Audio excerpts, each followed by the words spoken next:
By the end of the 1940s, master of cinema Alfred Hitchcock had finally managed to get away from his 7-year contract with studio head David O. Selznick. Now, this relationship had been more than fruitful for Hitchcock, but it was time for him to try something different.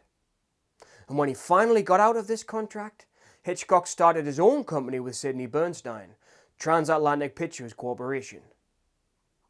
Now, at this point in his career, Hitchcock had already made well over 30 films and was regarded as one of the best filmmakers in Hollywood.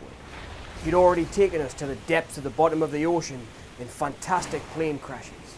He'd taken us up to the top of the Statue of Liberty and thrown us off, taken us on mysterious chases and train journeys across the Alps in Europe. So what did he have in store for his next film? What was his next masterpiece to be?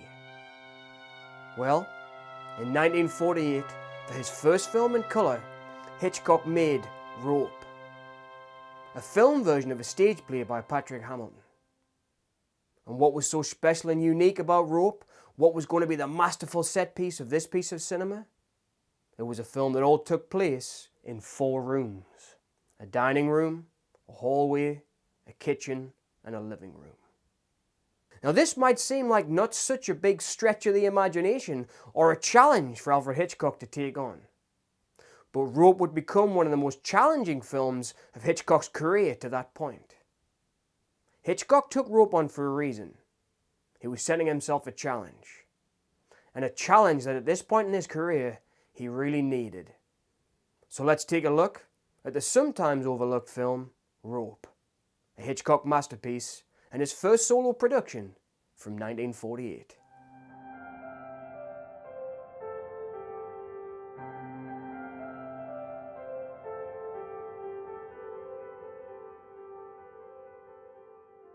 I think in order to understand why I love Rope so much, you really have to look at where Hitchcock was at this point in his career. So he'd finally just gotten out from under David O. Selznick. And like I said, that was a really fruitful relationship with films like Rebecca. But Selznick pretty much took all of the honour for the films they had made together. And it was time for Hitchcock to try something new. In fact, towards the end of his career, David O. Selznick's only main income was really coming from loaning out Hitchcock to other studios to make films like Foreign Correspondent or Lifeboat. So I think he'd gotten out from under David O. Selznick, but he must have been asking himself questions like, can I still do this? Can I do this without Selznick? And I think that's what he decided to do with Rope. He said, I'm going to make a movie that has my signature on it. I'm going to have total creative control over the set, over the lighting, over the performances. Everything's going to be rehearsed. I've always wanted to make a play, so I'm going to film a play. Now, Hitchcock was taking a big chance doing that, but he was always an innovator. And in order to make Rope, there were new innovations made. There was a new dolly built to hold the weight of the Technicolor cameras so that they could have more maneuverability around the set. Hitchcock had studied in Germany, so he had a very good understanding of the cinema montage, of montage editing. But what do you do when you want to create something new? You go against what you know. So Hitchcock decided to make a film that appeared to have no cuts at all. There are only 2 straight cuts, I believe, in the whole movie Rope.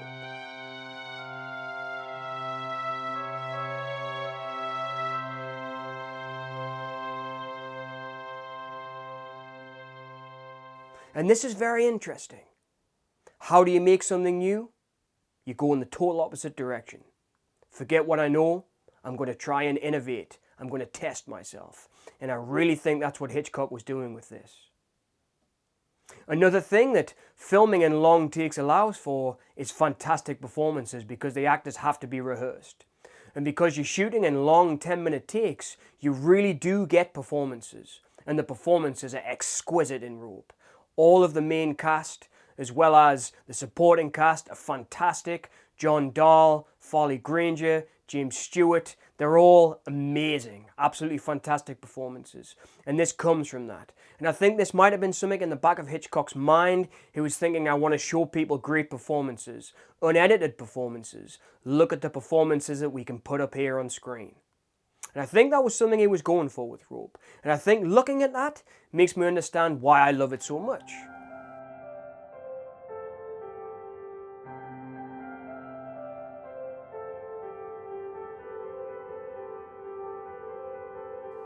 Talking about the technical aspects of Rope are really only one part of it.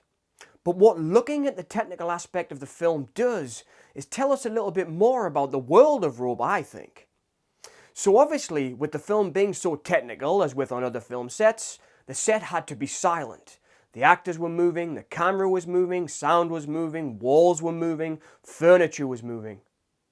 So there had to be more attention paid by the crew and cast while making Rope. And I think that shows in the film.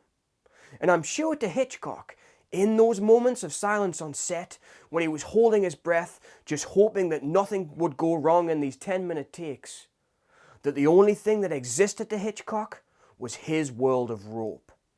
And I think that comes across in the film.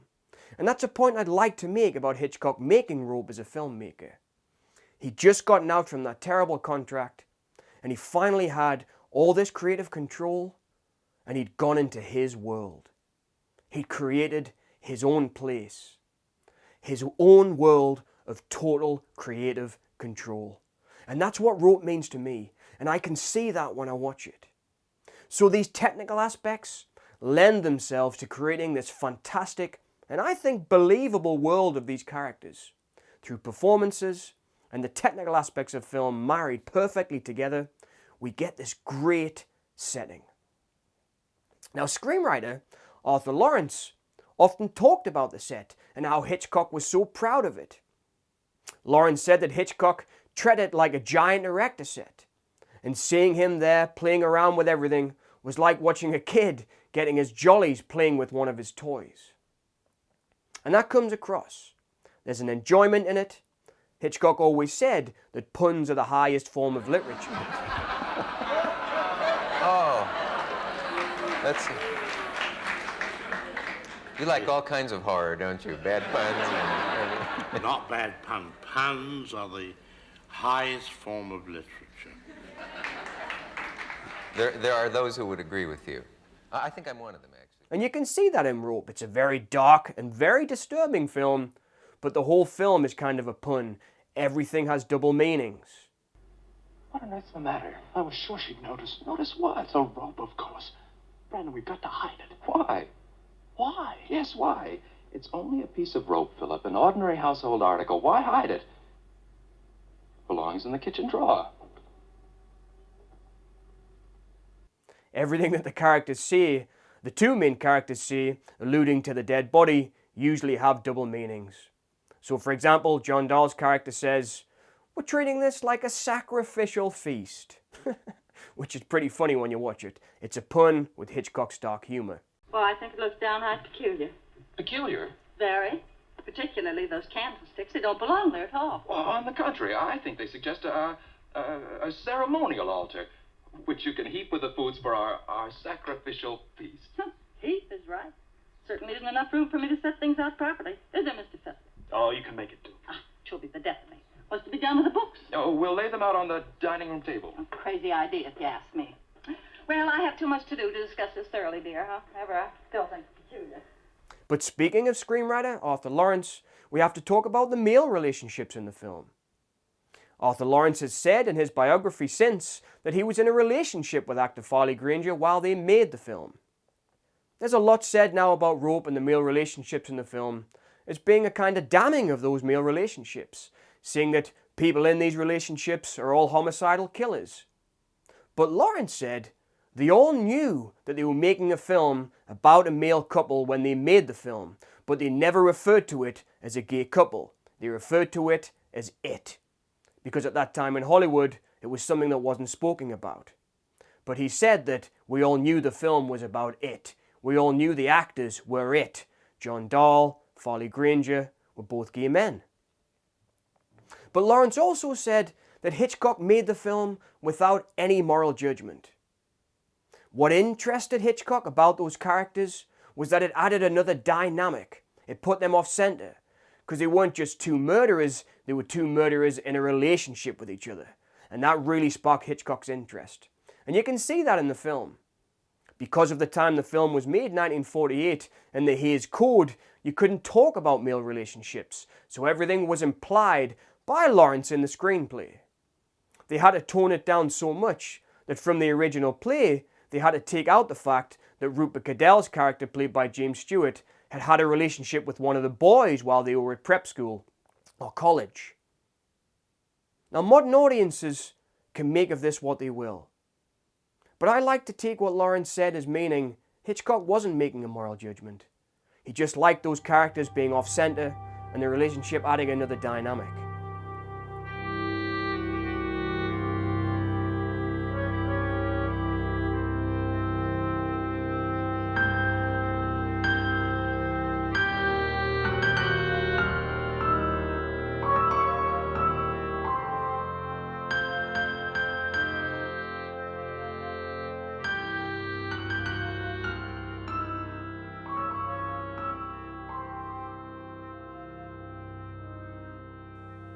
Actress Tippi Hedren famously said that there wasn't just one Hitchcock when you were dealing with Mr. Hitchcock. He pretended and projected that he was a simple man, but he was very, very complicated. And I think that really shows in Rope. In summation, I guess I can see why I love it so much, is because I look at it as one of his strangest and most standout works. It was a film he made at a time in his career when he was testing himself and he was innovating new techniques. And I think he was asking the question, can I still do this? Why do I want to do this? And what makes me stand out in film? And I think that's why Rope really has the true signature of the artist Alfred Hitchcock on it.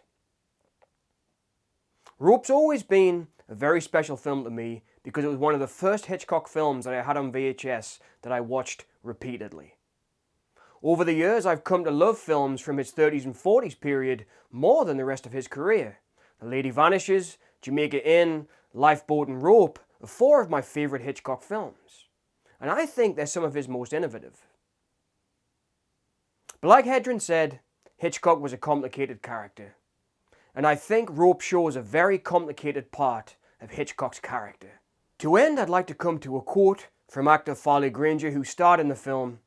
And he said that we all worked very hard on Rope, but we also had a lot of fun too. Because I think we all knew we were working in something that was experimental and something that was original and something that we probably never do again. And I don't think we have. Rope is an exercise in creative control. It's a fantastic work, and I think one of the best representations of Hitchcock that we have on screen.